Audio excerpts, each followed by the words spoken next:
Hello, I'm your host, Christina Smith, and I'm a full-time life coach for women. The Inviting Shift podcast focuses on how we can step through this messy journey of life confidently so we can feel good about how we show up, have more connected relationships, and connect to purpose and meaning. Or, in short, how we manifest the lives we crave in practical, tangible ways. If friendships are something you crave more of, you aren't alone. Yet many of us have wounds from our girlfriend relationships that leave us hesitant to trust and connect to other women on the levels that we truly want to. Today's show is how we can have better friendships and be a better friend, and we have a special guest to join us.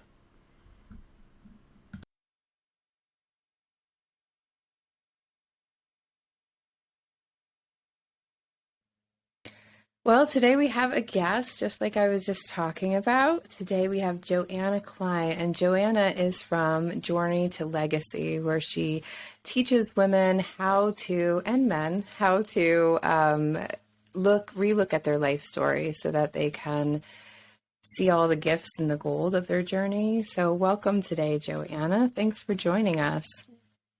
Thank you for having me here. It's an honor. Yeah. Thank you.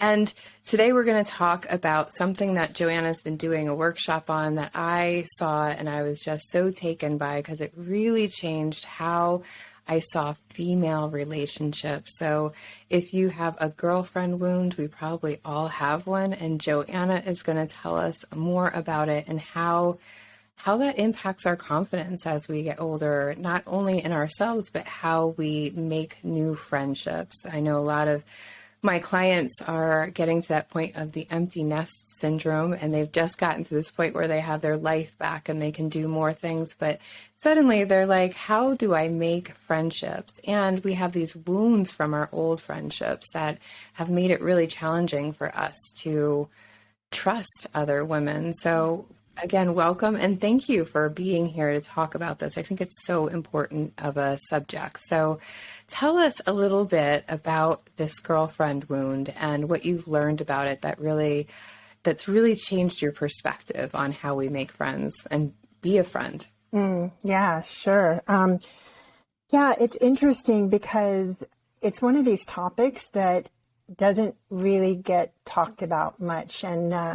And the minute that I started talking about it and started asking people about it, it was as if I opened Pandora's box. Everyone seemed to have a story to share about a time, at least one time, and typically more, where they were hurt.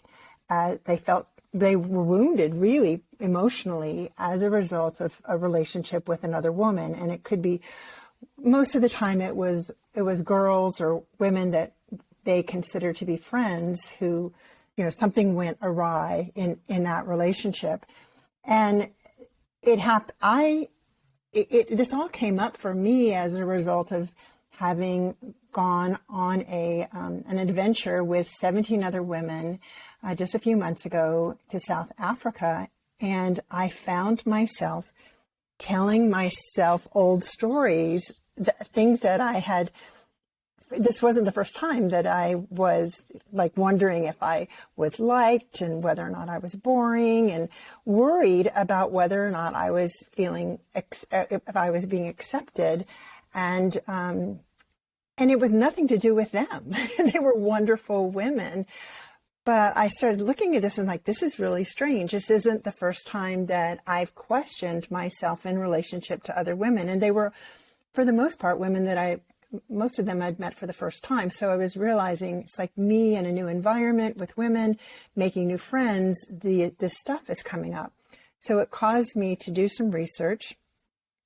And what I found from the research was fascinating. So would you like me to go a little bit into what I discovered? Yes, absolutely. Tell us about this, because I was really shocked by some of this information, or I don't know if I was shocked, but it put a new light on how I was like, oh, this completely makes sense now. Yeah. That's what happened for me too, as I was looking at all of this. So one of the biggest pieces of research I found was done by a professor named Joyce Benenson. who's done years of research on the social structure of human beings, like who affiliates with who competes with whom, where are the bonds the strongest and the weakest. And she spent years studying children at a very young age and found some big differences between the way that male and female compete. And her research also shows parallels between non-human primates like chimpanzees and humans. So she believes there's a biological and evolutionary tie to the way men and women differ in this area of competition. And this theory goes back to the hunter-gatherer societies. So, thousands and thousands of years ago, where women, their primary role was to have children and to care for the children. And so in order to do that, they had to protect their bodies. So the men were the ones who were out competing and fighting and risking their lives, whereas the women were the ones who stayed home and had children and took care of children. And in those societies, they would surround themselves with family members, other women that they could trust to help care for the children. But then any women outside of that intimate community were seen as rivals, rival for attention of men, rival for the limited resources. And so there's theory that this goes back many, many years as far as how women see each other. And there's even been research that has shown, for example, that women's testosterone levels go up when they unknowingly smell the t-shirts of ovulating women. So presumably putting them in, preparation for some aggressive competition just by smelling these t-shirts of ovulating women. So there's theories that go back that essentially say, this is part of biology, this is part of evolution. So I tend to gravitate towards those kinds of theories. Not everybody does, but there is some research that's showing it goes way back. So it's not new. So just in case we think it's like this new world that has us competing with each other, competition between women has always, it seems like always been a thing. Absolutely. Yeah. And actually it wasn't until the 1980s that women were, the females were researched. It was mostly done around men, but when they did start researching, they found that women were just as competitive as men, but just in a very different way. And the similarities was that both men and women were competing for the attention of the opposite sex, but they went about it in different ways. And so my research also revealed some of these ways that women compete so differently than from men. And what are those ways? How do we compete differently? It's less physical. Like I always feel like men have, they just have the fight and then they get over it and go have a beer together, whereas women are a little bit different. Absolutely. Yeah. And bingo, you hit the nail right on the head. That's one of the things that came out of the competition, because even in sports competition, boxing, for example, if you watch women and men, there's proof, there's shows that, men will fight with each other and then afterwards give each other a big long hug. And then they do just that, they, in sports teams, whatever, they will go out, they get over it quickly. They don't hold on to it. Whereas the women, it tends to linger. So whether it's in sports or whether it's in real life, women have a harder time letting go when they're competing with each other. They're holding on to it. So the research that Benenson has done shows that there are several unique characteristics of female competition. The first one is called veiled aggression. So that's where it's more covert. And this kind of ties in back to that whole theory of women needing to protect their bodies. So they don't want to get themselves in some kind of competition that could do them harm. So the way that they deal with their competition is by being like passive aggressive, maybe sarcastic, maybe ganging up, talking about someone behind their back. There's something called competitor manipulation, which is the gossiping, which is, trying to round up other girls in to gang up on one of the girls. Get on a team. Get on a team. Yeah. There's mate manipulation, which is if you have a partner, a male partner, and you don't want him to be around other beautiful women. So you avoid putting yourself in situations where you're with him and he's going to be around attractive women. So those are forms of veiled aggression. So we do it on the down low a little bit. We're very sneaky about it sometimes, and I understand that because passive aggressive seems to be like a really good female language. Yes. It's one way that we fight without pulling our fists out. Exactly. Yeah. So it's very much behind the scenes. And as women, we're really sensitive and really tuned in to those kind of nonverbal behaviors. So we feel it, we know it's going on, but with passive aggressive behavior, it's sometimes hard to put your finger on. So it's where we need to trust our instincts when we know it's happening. But because it can really hurt on a deep level, but it's hard to shine the light on. Yeah. So a second characteristic of female competition has to do with women wanting to be on equal footing, wanting to have a level playing field. And so when there are women who, the term is used, high status women, whether it is that they have a lot of social they have more of the resources, or they tend to be more attractive. They tend to have the characteristics that are valued by men in women. Those women, it's actually, for them, they don't have to put as much effort into connecting with others. They tend to get a following, doors tend to open up easier for them.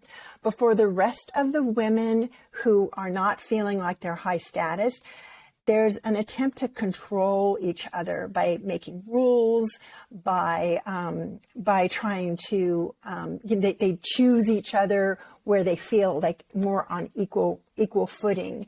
And that's where women feel safer. And if women within that same, who are in like a circle together that feels equal, if one does better, let's say that's a group of women who are, they're all single and they're supporting each other around that experience, but one ends up getting in relationship, or one ends up getting a promotion or doing better, then the dynamics tend to change, and there might be new rules that get set, or the women might ostracize the one who is moving on with her life.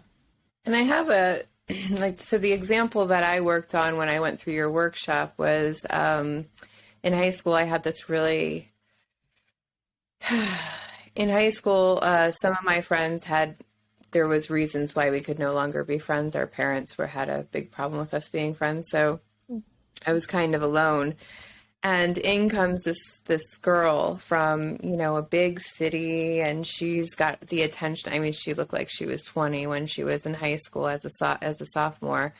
And she was gorgeous, right? Like, and even the seniors were like, ooh, she's that queen that you're talking about, right? The one that comes in confidently, looks beautiful, is all trendy, right? The big things in high school. Right. And I became friends with her. And I feel like the relationship always worked out as long as she knew that I knew she was queen. Yeah. Right. And I was fine with that because I was like, well, she's a friend and she's popular. So, no problem. I'll be her friend. Right. I don't mind being popular.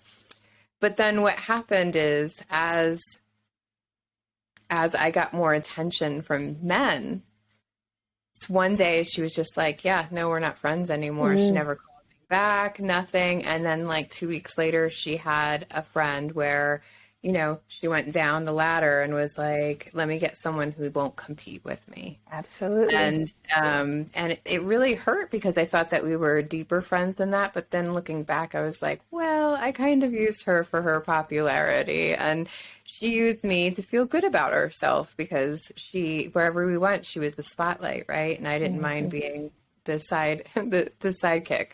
Mm-hmm. So, but once that dynamic changed, so did our relationship. And that took me a while to see all those dynamics and how it was working, but it really started helping when I was listening to you talk about this, because I was like, that makes perfect sense. She didn't want another queen around, she wanted just another woman, not another queen. And so once I became a queen, it became really threatening to her. Absolutely. Yeah, that's a fabulous example. And I love the way that you were able to expand the perspective and see your part in it too, because I know we're going to be talking a little bit about that as we look back on these relationships that we're still carrying some energy and some hurt around.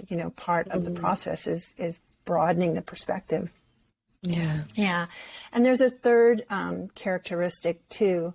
That comes up, and that has to do with that we tend to, as women, exclude each other. A characteristic of competition is exclusion, that we'll turn our backs, we'll reject her.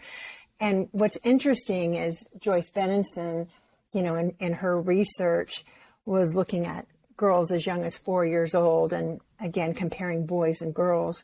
And there's a study of separating the boys and girls by sex, and then putting them in groups of 3. And in this group of 3, each were given a puppet, and they acted the same when they each had the puppet. The boys and the girls did. They take one puppet away so that 3 kids have 2 puppets, and they're pretty much, boys and girls are pretty much acting the same. But when they took another puppet away, and so these groups of 3 only had one puppet among them, the boys and girls acted very differently. The boys were aggressive, trying to get the puppet from the other, give me that puppet, or grabbing the puppet. Whereas the girls, and again, only 4 years old, the 2 that didn't have the puppet whispered behind the other girl's back. They went and hid from her. They started this whole exclusion thing. And in my conversations with women, because I've, in doing my workshops, I've offered some coaching to women who wanted to talk about some of these experiences. This is one of the biggest ones that was shared, the wound of being excluded. And you even mentioned it. It's like all of a sudden someone ghosts the other. They just stop the friendship. And the confusion as to why that is has been, part of the pain that's been associated with it. And there's part of us that starts taking that on and going, well, what's wrong with me? And, why doesn't anybody want to be my friend?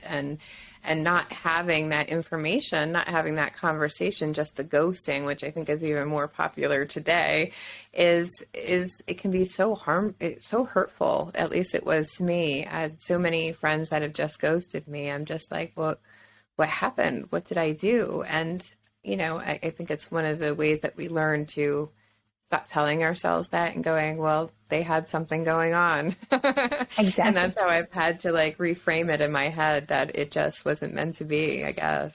Yes. Yeah. And it is, it's such a painful thing. And one of the problems that I think we have is that we aren't really trained how to communicate, when something isn't right, when we're having challenges with someone else. This whole notion of, having a conversation about it and doing it in a way that is safe for everybody involved. We aren't really trained to do that. And so we tend to take our frustrations and our worries and our concerns to someone else, so we'll talk behind someone's back rather than directly to them, because we don't trust ourselves to do the direct conversation skillfully. Yeah, because we haven't, exactly, because we haven't been taught those skills. And, conflict, I think, scares so many people. Like, if we have a difference of opinion, or if something that you've done has hurt me, I can feel since we haven't been trained to deal with conflict at all, it's like we start to see that as a negative. And I know a lot of my clients even are like, oh, well, she just doesn't fit as a friend anymore. And it's like, well, hold on. I mean, if all we're doing is looking for someone who's just like me, I'm probably not going to like that person either, because I mean, I need somebody that has some differences. And if we have differences, we're going to run into conflict. And so, being able to communicate that is a huge deal. And again, men can do it really quickly with their fists, and then they get over it. But women, we just hold on to these stories forever and never even check them out. Absolutely. Yeah. And you're touching on something that I also found in my research that I think is really eye-opening. Excuse me. There's a book by Susan Shapiro-Barash called Tripping the Prom Queen. And she talks about the myths about female solidarity. And, there is this, I think the media puts it out there, and certainly the women's movement has helped move us closer to being more united as women. But there's these myths about it as well, and she breaks them down into three different areas. What she talks about, that it's appearing that we're being supportive and in relationship and solid as women, but in fact it's not really going on. Would you like me to share those three? I think because it's like if it's jamming in those snarky things, right? Yeah. So the first one is what's called the mommy mystique, and that's when. And this is, I'm sharing these because for anyone listening, as they think back on their relationships, and you mentioned something that I'll point out when we get to that characteristic. But as they think back about their relationships, and I really believe that it's important to take ownership. Look at our part, which you did a beautiful job when you were talking about your relationship with that girl in high school, and where you realized that you did get some benefits out of hanging out with her. So it's like looking at what are we bringing? What have we brought to this relationship? So the first one is called the mommy mystique. So this is where we're seeking unconditional love from the friend, where we're actually kind of depending on them to affirm us, to give us what we wanted from our mother, to fulfill our, unfulfilled childhood needs. And so typically, you meet a friend and all of a sudden it's like, oh, it's like love, you love each other and affirm each other and say all the positive things that you see. And then some women get dependent on that, and they're looking to one woman to provide that for her. And as women, we tend to feel more comfortable in dyads and pairing up. So that's another thing that's come out of the research, is that women do tend to have these dyad relationship, these paired up relationships. And so with the mommy mystique, we're looking for that person to give us and feed us in that way. And that's not shocking, considering that if there's three or more women, two of them tend to, do some gossiping, right? I mean, so I can understand why women would feel safer in pairs if any more means that there could be competition or gossiping or triangulating. Right. Yeah. So if this is something anyone listening thinks about, well, maybe this, that was showing up for me, then, notice to what extent you might have been dependent on someone. You might have been looking for someone to fill you up in ways where really it's self-love. That's the path and no one person can offer all of that for another person. So yes, that makes a lot of sense. Those relationships feel familiar. Yep. Then the next one is called the twinning syndrome. And so this taps into what you mentioned. This is where we're expecting the girlfriend to just mirror exactly how we are, to be just like us, to think like us, to enjoy the same things, to have the same interests. And so there's this expectation of, being, for the most part, exactly alike. And that's not realistic.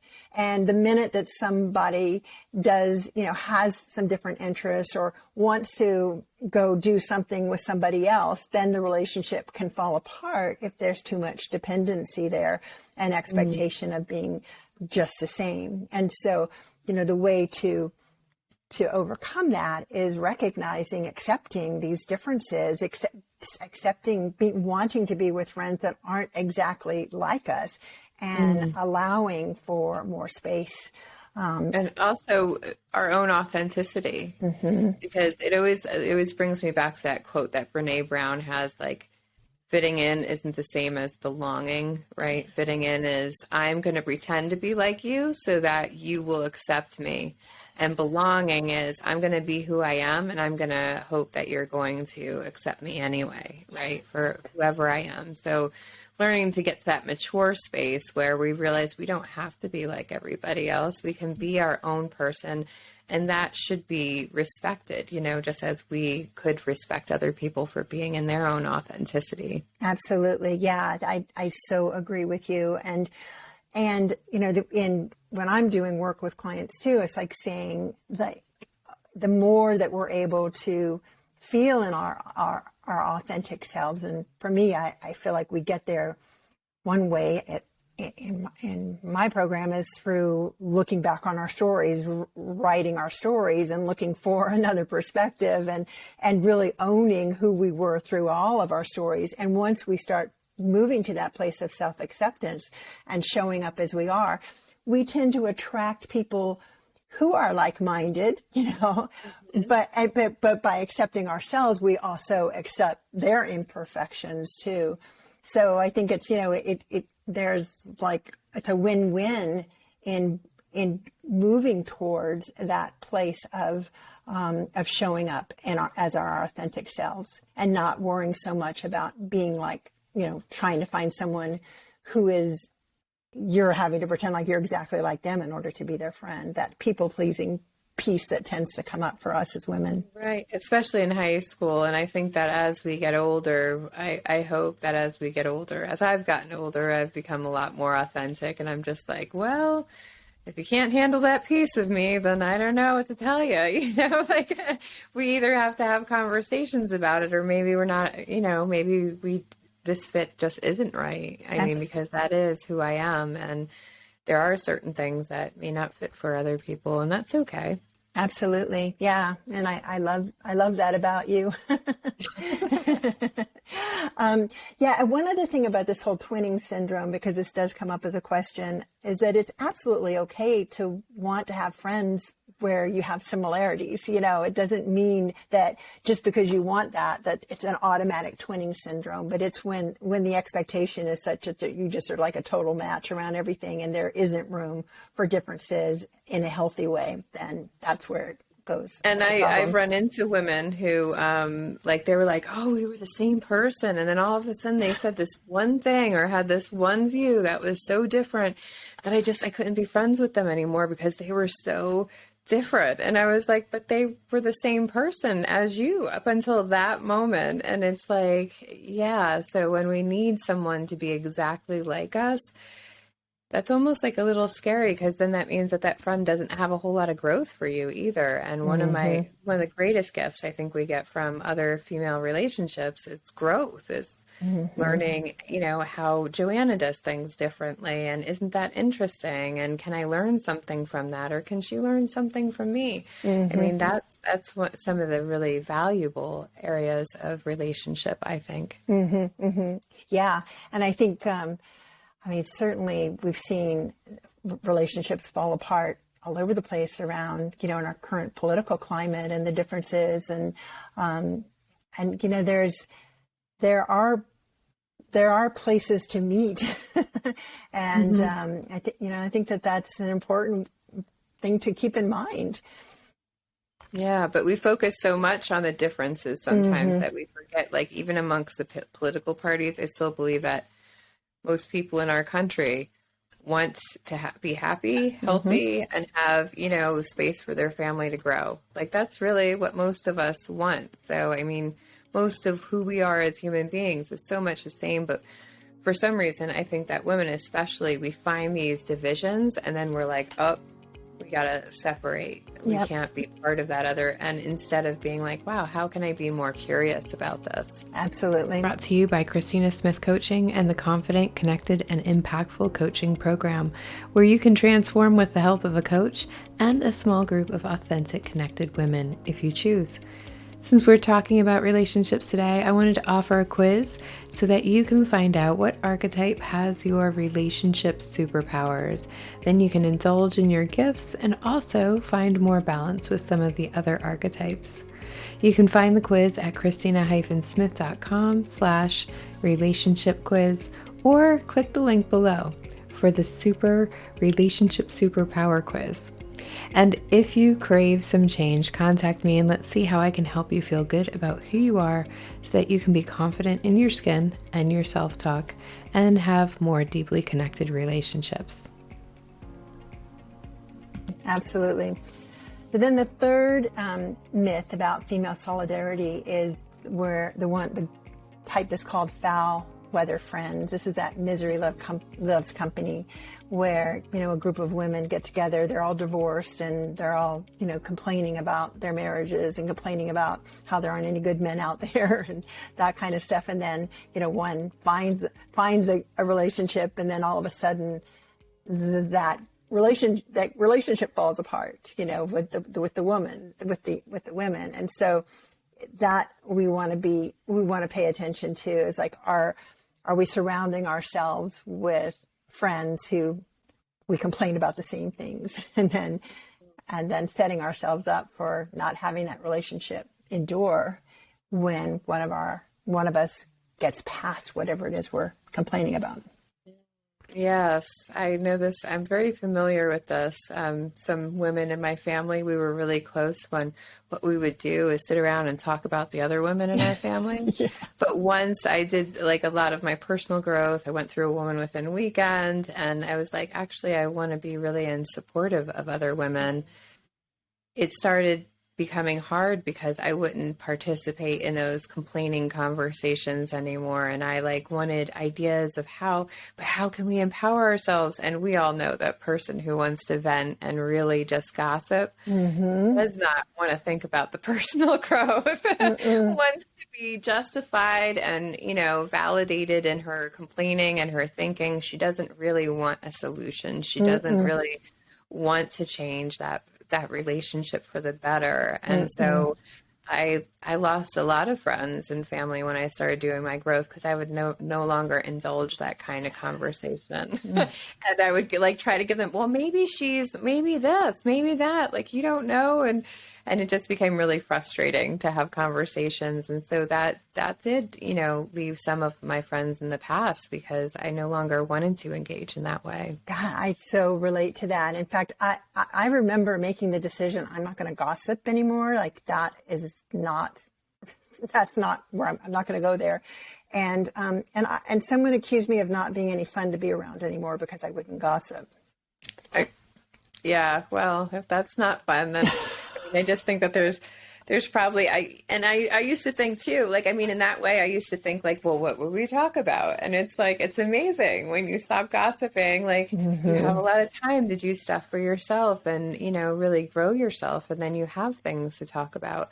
And this isn't to say that if I have a problem with a woman, I still take it to a circle, but a circle is going to hold me responsible for, you're not here to gossip. You're here to figure out what your trigger is. And that's a different piece. Absolutely. If somebody can get there, but triangulation and talking about people when they're not around, that's not helping us. And for some reason, women have gotten to this point where they think that's helpful to do the venting. But to me, venting, unless there's a purpose or I'm trying to get to a growth point, I don't really understand it, because it's really about me. Those judgments are about me.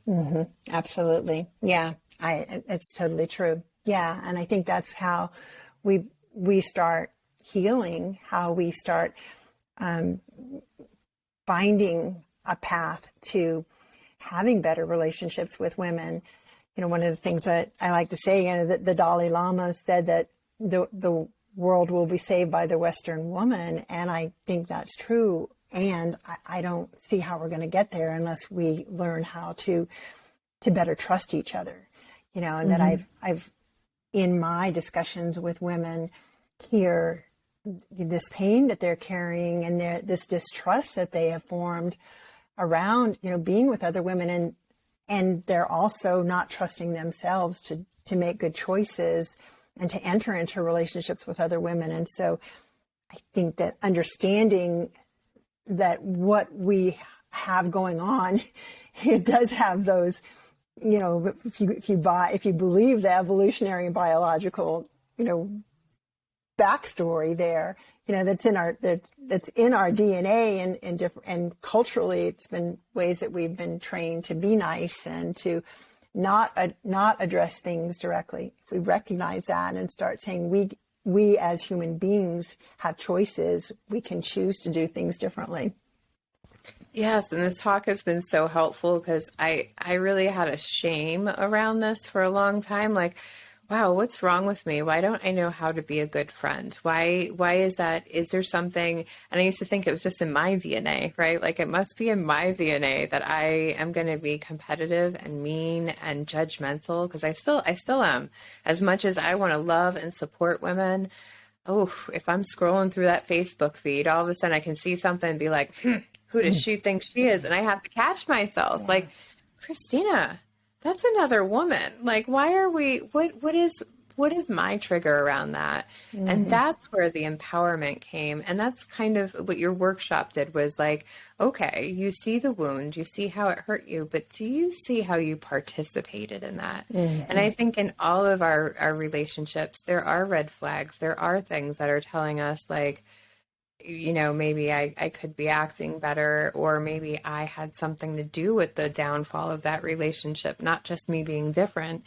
And I think if we really look, we can. And this isn't to like blame or shame, like whose fault is it anyway? Mm. But for me, it's like, if I can find a way that I contributed to it, I can continue trusting myself, because I can see that thing that I did and I can be like, ooh, well, I don't want to participate like that anymore. Absolutely. I don't want to show up like that anymore. So I can shift that. And just like you said earlier, not only am I shifting that and going, wow, yeah, that's a part of me that I'm not really proud of, and maybe I want to shift the way I show up.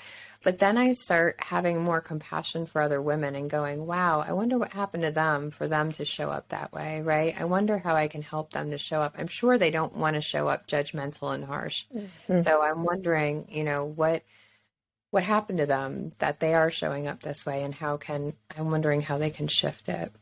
Yeah, that's so powerful. And I totally agree with you. And when I have conversations with women and they'll bring up, about, say, a friend that all of a sudden stopped the friendship or, turned against them. And when we start to dive deeper, it's most of the time the woman I'm talking to will acknowledge that prior to the breakup of that relationship, she was already having judgment about the person, mm-hmm. and she was already feeling distance. And again, because we pick up so intuitively as women what's going on, potentially the friend could have picked up on that, could have picked up on her having judgment. And mm-hmm. so there's so often we can see our own part in this ending of a relationship that oftentimes we feel the victim of, when in fact we probably were co-creating mm-hmm. the separation. Another one that has come up quite a bit is, it's interesting.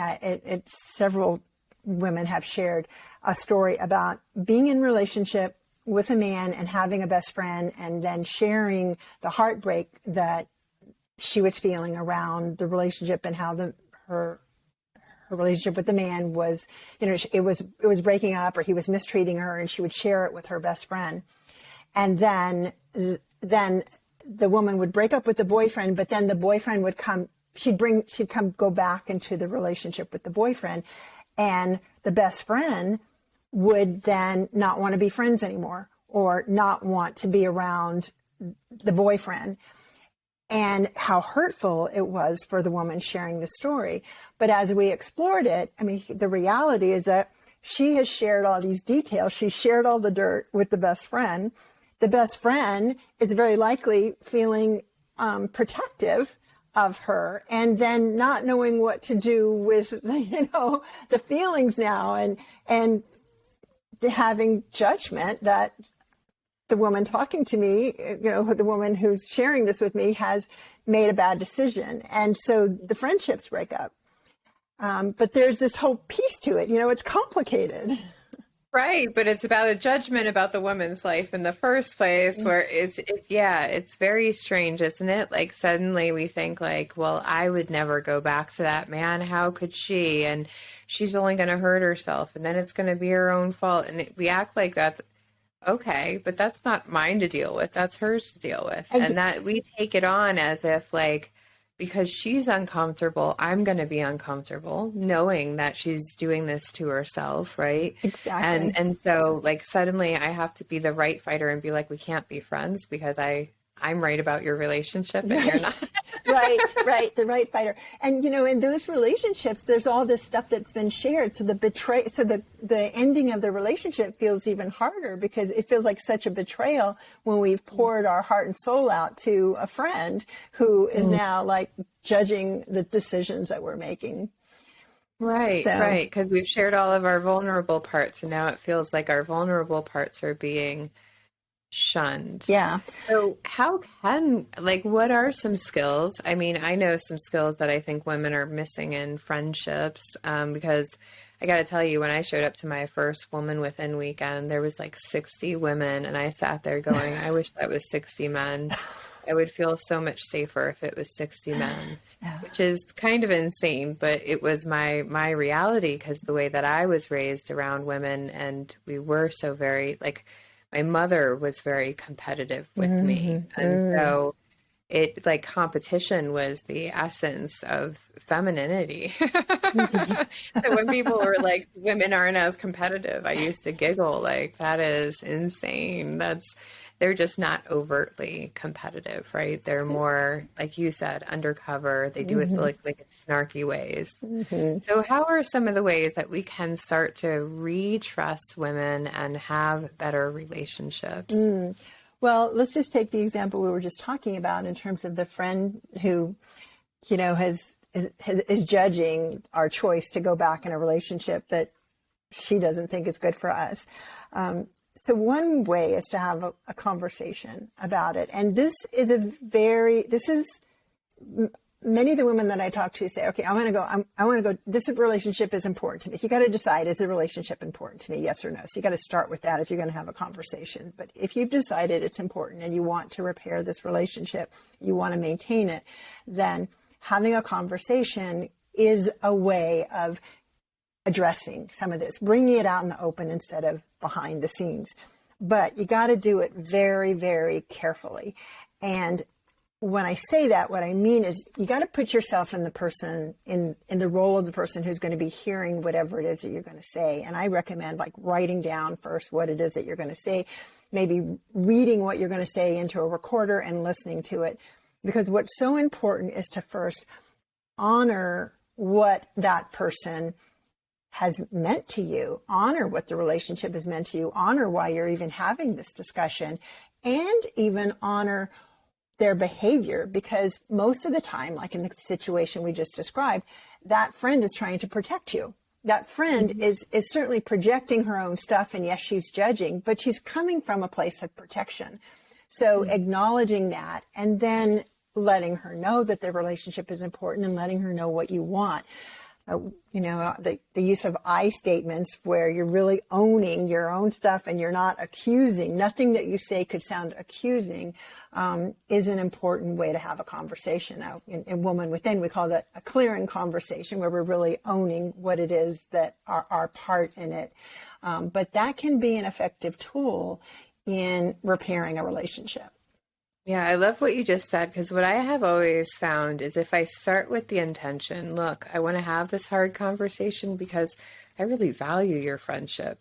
I really want to be in connection with you. I'm having a hard time right now, and I really value what we have in this deep connection, and if we start from there, with what our intention is, it's so much easier, because otherwise we can come off as like, what you need to do is you need to change. And instead of doing all of that, starting with, what is my intention? What am I hoping for out of this? I'm hoping that we're going to get closer, that we're going to be able to work this thing out. Yeah, yeah, absolutely. Yeah, definitely. Now, another way, and I'm sure you have plenty to add to this.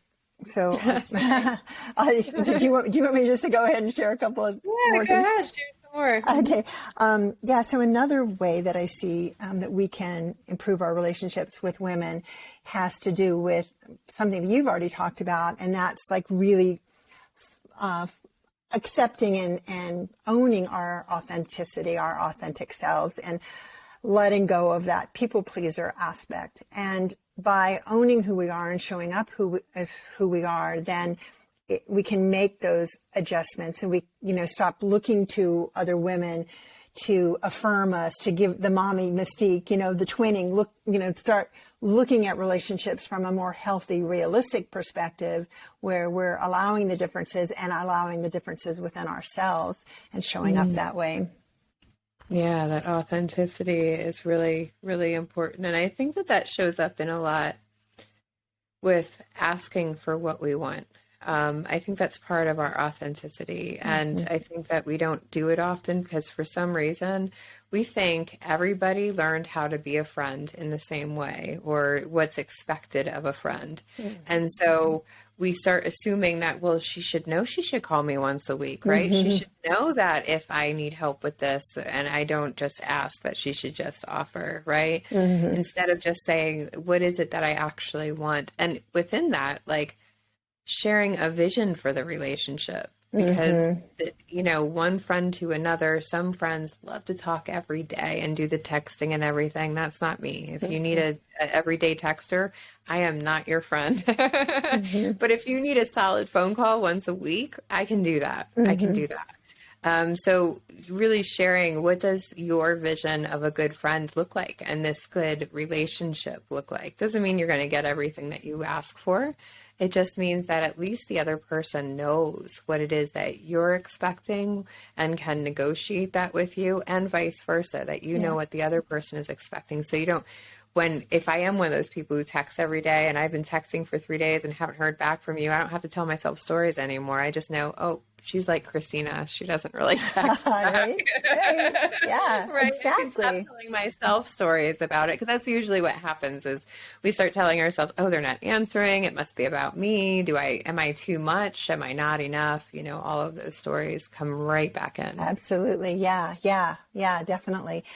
I mean, another thing that I think is important to bring up, because feminist psychology says that, debunks the whole biological and ecological theory around why women compete differently than men. And they believe that we've bought into the patriarchal values about what makes a woman, what's important in a woman, which, is looks and femininity and kindness and being friendly, all those things. And so people pleasing. Yeah. And that causes us to, we're comparing ourselves to other women, and, it just builds up all that stuff. So, really taking note of that, and being aware of that, and knowing that there's a lot out there. Social media certainly is contributing to it, as far as putting what's valuable in women, the being, attractive and keeping their youth and all of that. So taking a look and saying, do I buy into that? Can I catch myself from buying into that? So there's a level of awareness that we can bring into how we view what makes a woman valuable and important. Yeah. And it's, starting to share those things and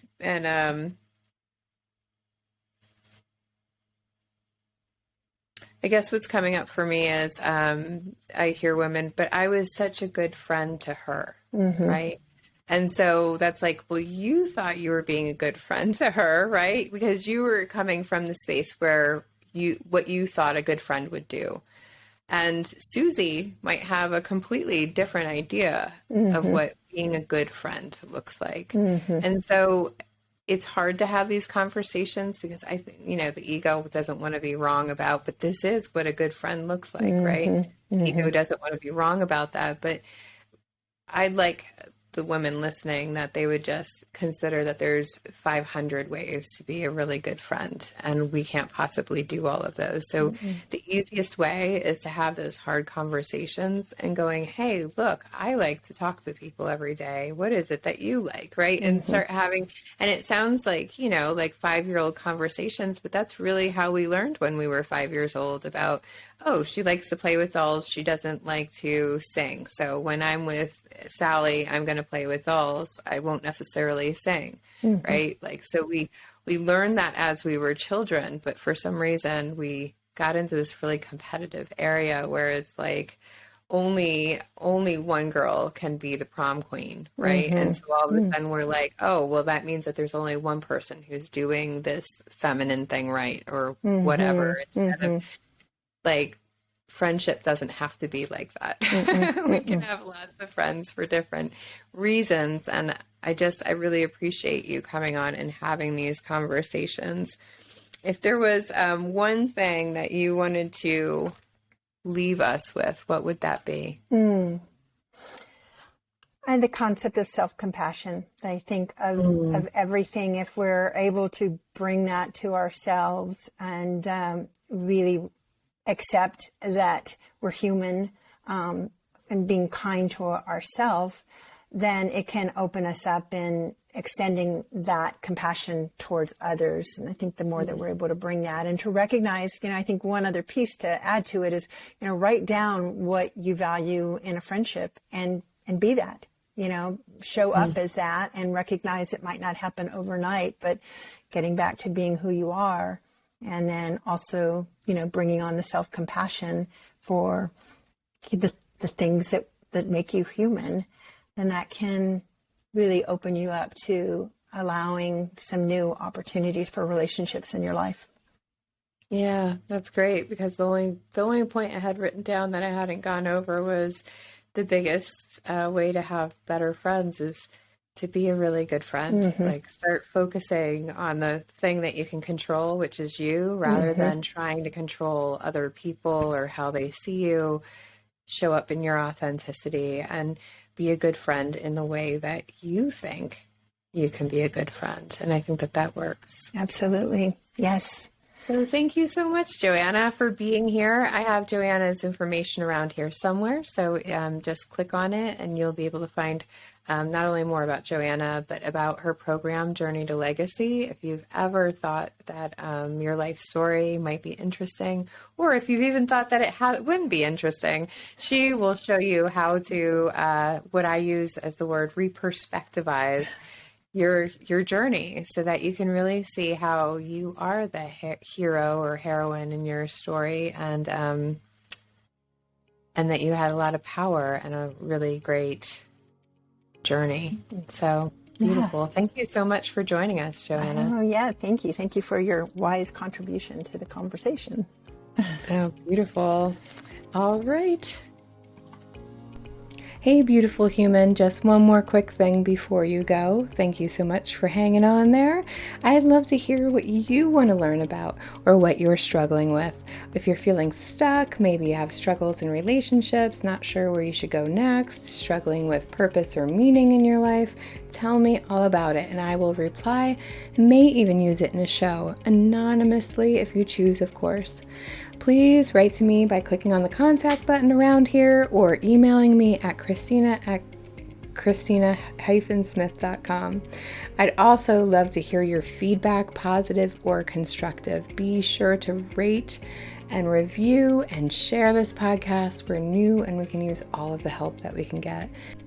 Thanks so much, and remember to be gentle with your humanness.